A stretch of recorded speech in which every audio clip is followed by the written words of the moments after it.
Saudara, orang tua Hadi Saputra, salah satu terpidana kasus pembunuhan Vina dan kuasa hukumnya melaporkan ayah Eki, Ibtu Rudiana, dilaporkan ke Bareskrim Polri. Kuasa hukum Hadi Saputra menyebut laporan hari ini soal dugaan kesaksian palsu dan penganiayaan serta penekanan secara psikis. Tim kuasa hukum juga menyebut membawa sejumlah bukti yang akan diserahkan kepada polisi. Pelaporan Ibtu Rudiana jadi salah satu langkah untuk mencari bukti baru untuk mengajukan peninjauan kembali. Adalah orang tua dari Hadi Saputra. Hadi Saputra itu salah satu terpidana dari 7 terpidana hukuman seumur hidup yang sampai hari ini masih mendekam di penjara. Mereka semuanya kan sudah tahu akan mengajukan peninjauan kembali. Peninjauan kembali itu tidak sembarangan, kita harus jadi mereka akan melaporkan siapa sekali lagi yang keras? Pak Rudiana. Mereka akan melaporkan Ibtu Rudiana. Sehingga dengan pelaporan Ibtu Rudiana ini, kita berharap sudah 3 laporan dengan hari ini yang disampaikan. Bareskrim untuk segera memproses, sehingga kita nanti memiliki landasan yang cukup untuk mengajukan PK, membebaskan ke-7 terpidana yang mendapat hukuman seumur hidup. Kami kuasa hukum dari terpidana, ya kami mendapatkan kuasa kan dari 6 terpidana, yang hari ini akan melaporkan itu 1 terpidana atas nama Hadi Saputra akan melaporkan Ibtu ya saat itu yang sekarang Ibtu Rudiana. Kami bukan hanya melaporkan tentang kesaksian palsu ya, tapi melaporkan tentang apa yang mereka alami ya. Kan sebagaimana kita tahu bahwa selama ini ada isu tentang penganiayaan, ada isu tentang penyiksaan, ada isu tentang penekanan secara psikis ya, itu salah satu yang akan kami laporkan mewakili Hadi Saputra. Apakah betul gitu kita uji kan gitu loh, karena ada saksi yang melihat, ada bukti-bukti yang kami lampirkan gitu kan. Saudara, bola panas kasus pembunuhan Vina dan Eki bergulir panjang. Tak hanya Aep dan Dede yang dilaporkan, para terpidana yang masih ditahan juga berencana melaporkan Ibtu Rudiana terkait dugaan penganiayaan. Sementara itu, Saka Tatal bersiap menghadapi sidang peninjauan kembali yang akan digelar pekan depan.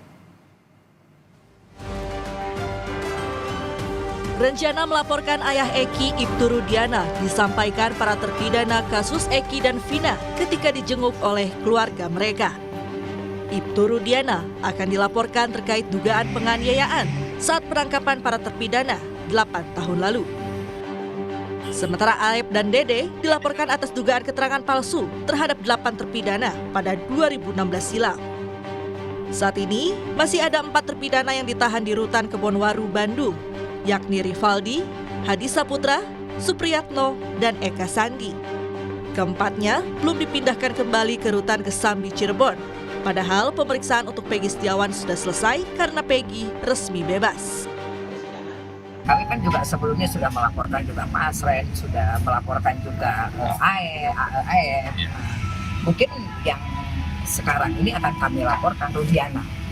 Karena memang anak-anak sudah menyampaikan bagaimana Rudiana menyiksa mereka, bagaimana Rudiana sampai anak-anak ini sudah ya babak belur. Itu memang betul babak belur sampai ya teman-teman bisa lihat ya sampai hancur kayak gitu.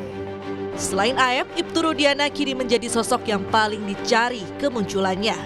Ibtu Rudiana adalah orang pertama yang melaporkan kejadian pembunuhan Vina dan Eki 8 tahun silam. Saat itu, ada 8 orang yang menjadi terpidana dan 3 orang DPO, yang salah satunya Peggy Setiawan. Sementara itu, terpidana yang telah bebas Saka Tatal kini bersiap menjalani sidang peninjauan kembali. Pengadilan Negeri Cirebon telah merespon surat peninjauan kembali Saka Tatal dan jadwal sidang PK sudah ditetapkan, yakni 24 Juli mendatang. Pengadilan telah menunjuk 3 orang hakim untuk memimpin jalannya persidangan. Ketiganya antara lain Ketua Majelis Hakim Rizka Yunia, Hakim Anggota Galuh Rahma Esti, dan Justisia Permatasari. Saka Tatal telah menyerahkan seluruh berkas novum serta menyiapkan beberapa saksi dan ahli untuk memperjuangkan sidang PK tersebut. Kuasa hukum Saka Tatal mengaku memiliki 4 bukti kuat baru yang belum pernah ditampilkan sebelumnya. sedang menggodok untuk persiapan bagaimana saksi, bagaimana novum supaya bisa tidak terbantahkan. Karena ini mempertaruhkan semuanya, tapi ini bagian dari koreksi bahwa kesalahan proses hukum itu bukan hanya menimpa Karta Sengkon ataupun seperti Peggy kemarin, ini pun bisa terjadi. Anggota Kompolnas Yusuf Warsim menilai upaya hukum yang dilakukan para terpidana dan juga PK yang dilakukan Saka Tatal harus dicermati lebih teliti oleh Bareskrim Polri yang bertugas mengasistensi dan evaluasi kinerja penyidik. Menurut Yusuf, jika laporan terhadap Aep dan Ibtu Rudiana ternyata menunjukkan bukti baru dan jika PK Saka Tatal diterima pengadilan, maka akan muncul situasi hukum yang baru yang bisa berdampak hukum pada penanganan kasus Vina dan Eki. Ini kan pasca putusan pra-peradilan sudah terpantau ada beberapa upaya-upaya hukum yang dilakukan oleh para pihak. Yang pertama ada laporan dari pihak terpidana melaporkan Dedek dan EF dugaan keterangan palsu.